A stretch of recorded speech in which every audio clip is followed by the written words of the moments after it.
Friends, स्वागत हमारे इस वीडियो में। इस वीडियो में हम प्राचीन इतिहास का जो चैप्टर है आर्य, उसे हम पढ़ेंगे। आर्य से रिलेटेड जितनी भी टॉपिक होंगी उसे इसी वीडियो में देखेंगे। तो आइए वीडियो में चलते हैं। तो सबसे पहला जो टॉपिक है वह है आर्यों का आगमन भारत में। तो आर्य मध्य एशियाई स्टेपिस वाले शुष्क घास के मैदान के जो थे वो चरवाहे थे। जो आर्य थे वो चरवाहे थे मुख्य रूप से, जो कि लगभग 2000 ईसा पूर्व से 15,000 ईसा पूर्व के बीच में ही भारत आए थे। तो जब भारत आए तो सबसे पहले पंजाब और अफगानिस्तान में आकर बसे। जो आर्य थे वो सबसे पहले पंजाब और अफगानिस्तान में आकर बसे थे। यह मोस्ट इम्पोर्टेंट है, इसको आप याद रखिएगा, कई बार एग्जाम में आया भी है। आर्यों के प्रशासनिक इकाई आरोही क्रम में 5 भागों में बांटी गई थी। पहला है कुल, दूसरा ग्राम, तीसरा विष, जन, राष्ट्र।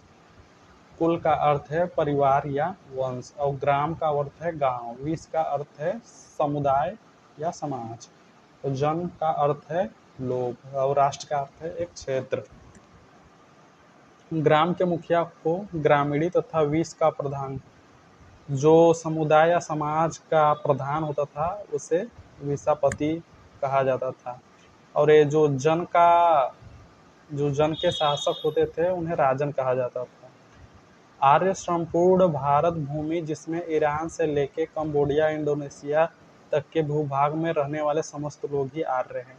जो आर्य हैं वो समस्त रूप से वर्तमान में संपूर्ण भारत भूमि पर और ईरान से लेके कंबोडिया, इंडोनेशिया तक के लोग माने जाते हैं। आर्यों की संस्कृति, इस टॉपिक में आर्यों की संस्कृति से रिलेटेड सभी तत्वों को देखेंगे। तो आइए देखते हैं। आर्यों की संस्कृति में भूमिगत निवास का उल्लेख भी किया जाता है। भूमिगत का अर्थ है वे जमीन के अंदर रहते थे। इसलिए रहते थे क्योंकि वे ठंड वाले इलाके में रहते थे, ताकि वो ठंड से बच सकें, इसलिए वे जमीन के नीचे घर बनाकर रहते थे। भूमिगत घरों के साथ भोजपत्र की लकड़ी का उपयोग की एक विशेषता रही है। भोजपत्र को संस्कृत में भूर्ज कहा जाता है। भोजपत्र जो है उसे संस्कृत में भूर्ज कहा जाता है। आर्यों की मुख्य भाषा जो थी वो संस्कृत थी। जो हमारी संस्कृत है यह आर्यों की ही मुख्य भाषा मानी जाती है। आर्यों का जो प्राचीन ग्रंथ है वे है ऋग्वेद, जेंड अवस्था और होमर के इलियड। तो होमर का इलियड एक ग्रंथ है, और ओडिसी ग्रंथ। ये जो चार ग्रंथ है ये उनके मुख्य ग्रंथ थे और प्राचीन भी थे।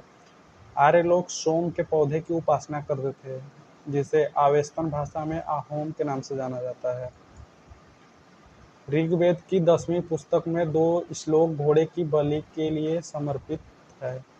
देवी शक्ति के विभिन्न रूपों की पूजा में भैंसे की बलि एक महत्वपूर्ण प्रथा थी। जो आर्य लोग थे वह देवी शक्ति की पूजा के लिए भैंसों की बलि चढ़ाते थे।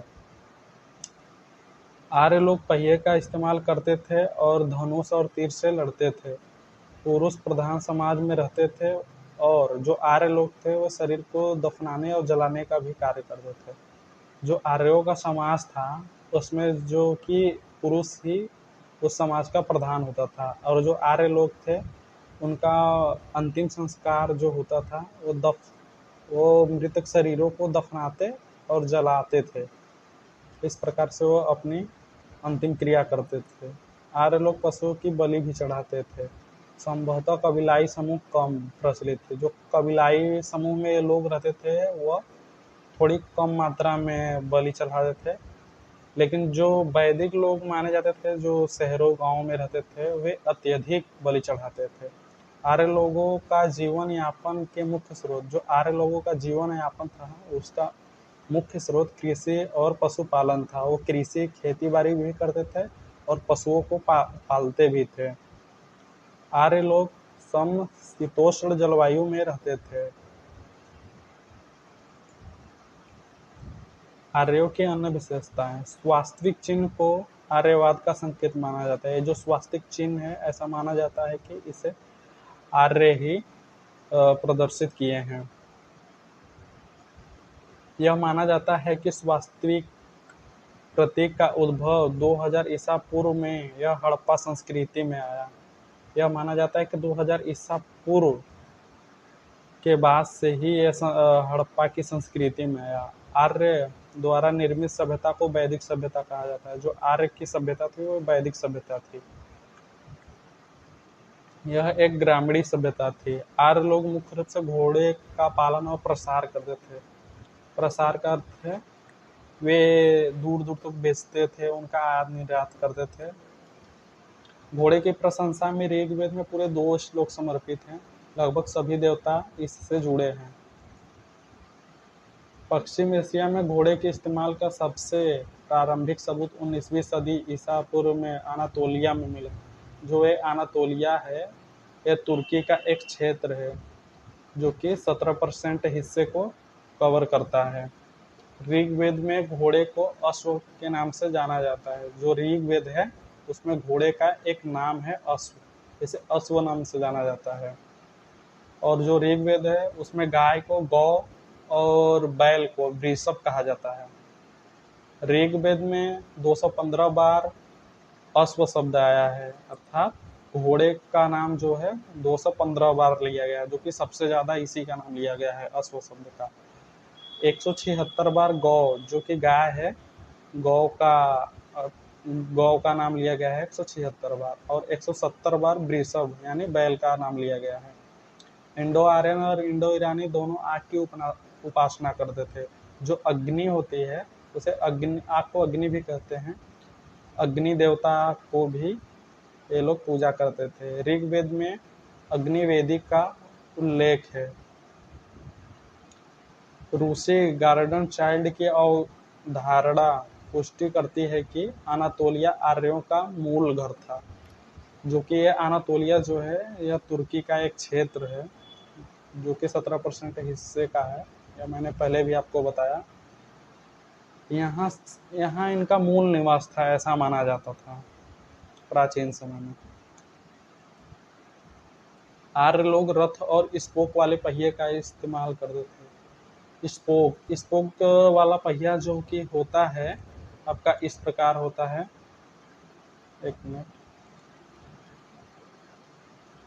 स्पोक वाला पहिया जो कि होता है आपका बीच में जो कि केंद्र में ऐसे तीली तीली टाइप का होता है, जो प्राचीन समय से चला आता था। ये लकड़ी के होते थे और बीच में से ऐसे डाल करके ऐसे दूसरा पहिया जुड़ जाता था इससे। ये लकड़ी के होते थे स्पोक वाले पहिए। आर्यों के अधिकारियों में पुरोहित और सेनानी प्रमुख थे। जो आर्यों के मुख्य अधिकारी थे वो क्या थे? पुरोहित और सेनानी थे। पुरोहित क्या करते थे? वो सलाह विमर्श करते थे। और सेनानी क्या करते थे? वो अपनी सेनाओं की आवश्यकताओं को पूर्ति करते थे। सूत रथकार और कमादी नामक अधिकारी रत्नी कहलाते थे। ये सूत है जो कि एक कहानीकार लोग होते थे। जो सूत का अर्थ है वो कहानीकार से लिया गया है। कहानीकार को सूत कहते हैं। और रथकार जो रथ को चलाते थे, रथ की देखभाल करते थे, उसे रथकार कहा जाता है। और कमादी को कारीगिर या फिर शिल्पकार कहते थे। रत्नी की संख्या राजा सहित कुल 12 हुआ करती। राजा को मिला करके इन सभी का जो संख्या थी वो टोटल 12 था।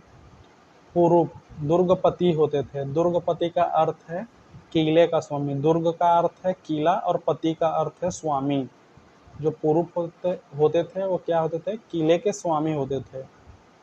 स्पष्ट जनता की गतिविधियों को देखभाल करने वाले गुप्तचर होते थे। जो स्पष्ट लिखा गया है वो क्या होते थे? गुप्तचर होते थे।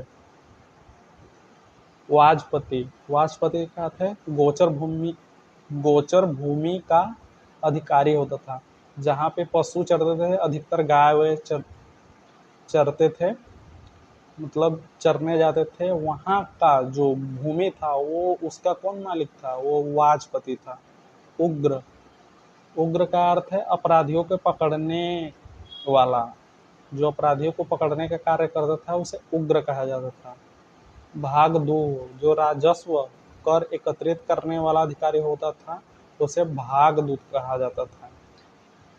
राजस्व कर जैसे जिले, गांव ग्राम में से जो राजा के पास धन एकत्रित करके लाता था उसे भागदूत कहा जाता था।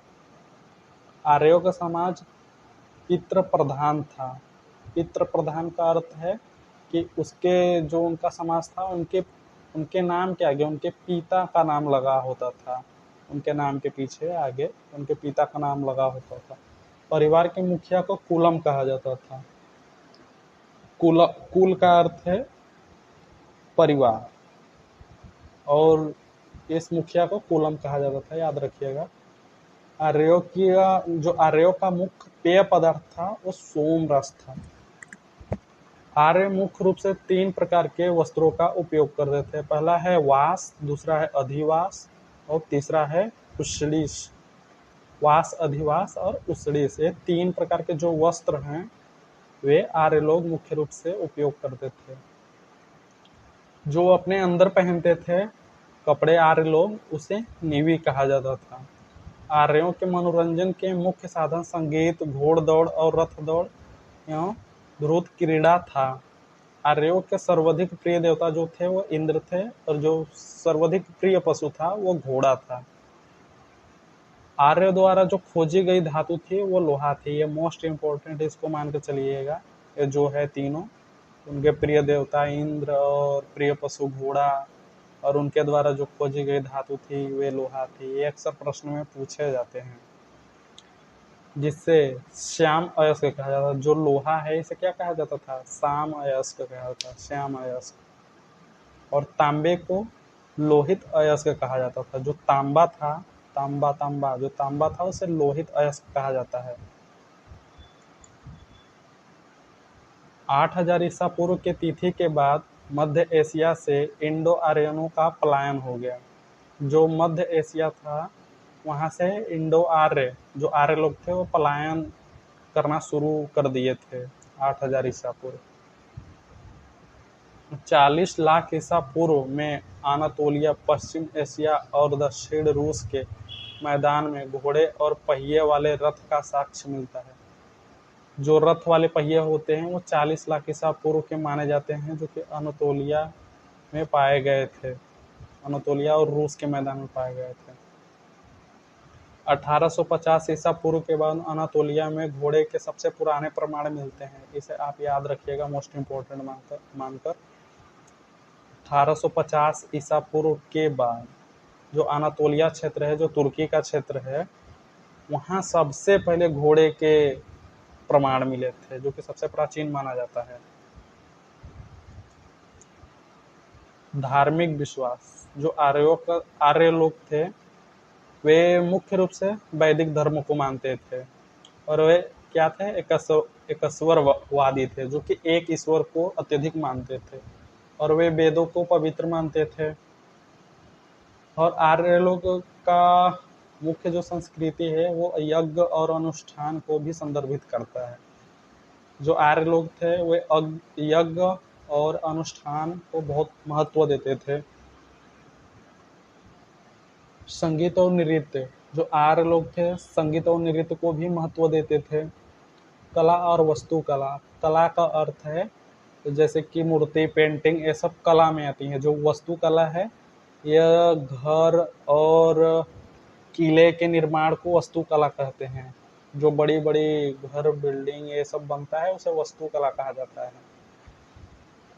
तो ये लोग कला और वस्तुकला को भी महत्व दिए। दर्शन और ज्ञान, और इनका जो था दर्शन और ज्ञान को भी महत्व दिए। दर्शन का यहाँ पे अर्थ है कि दर्शन जैसे कि इंसान होता है उसे मुक्ति कैसे दिया जाए या एक विचारधारा प्रस्तुत की जाती है, उसे दर्शन कहा जाता है। और दर्शन में क्या है? वेदांत है और योग है। यहाँ पे योग और वेदांत जो कि इनका मुख्य दर्शन माना जाता है। योग का अर्थ है कि योग करते हुए अपने शरीर को मुक्ति तक पहुंचा देना। और जो पहला है वो वेदों के अध्ययन करके, साधना और ये सब करके अपने शरीर को मुक्ति के द्वार पर ले जाना, ये वेदों द्वारा किया जाता है। इसका है वेदांत। प्राकृतिक सौंदर्य की पूजा, आर्य लोग जो थे वो प्रकृति को पवित्र मानते थे और उसकी रक्षा करते थे। आर्यों की यह एक पहचान थी। जो आर्यों का जो था, वे लोग, जो आर्यों का समाज था वो 4 वर्णों में विभाजित था, तो वह वर्ण व्यवस्था का भी पालन करते थे। तो इसलिए उन लोगों का जो था मुख्य रूप से ब्राह्मण, क्षत्रिय, वैश्य और शूद्र। जो ब्राह्मण होते थे वे क्या करते थे, पूजा और विद्वान होते थे, पूजा करते थे और शिक्षा उच्छा देते थे। जो क्षत्रिय थे वे योद्धा थे और शासक भी थे, क्षत्रिय ही शासक रहते थे जो कि राज्य के और क्षेत्र की रक्षा करते थे। और वैसे जो हैं वे व्यापारी और किसान होते थे जो कि अनाज और जोतने बोने का काम करते थे। और जो शूद्र है इन सभी की सेवा और इन सभी का कामकाज को करते थे, तो इसलिए उनको शूद्र कहा गया। गोत्र और कुल, आर्य लोगों ने गोत्र और कुल प्रणाली का भी पालन किया।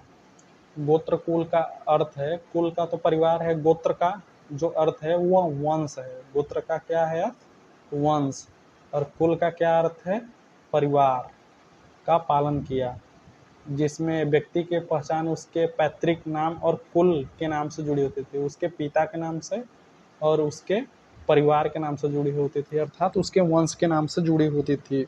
उनसे ही उनकी पहचान की जाती थी।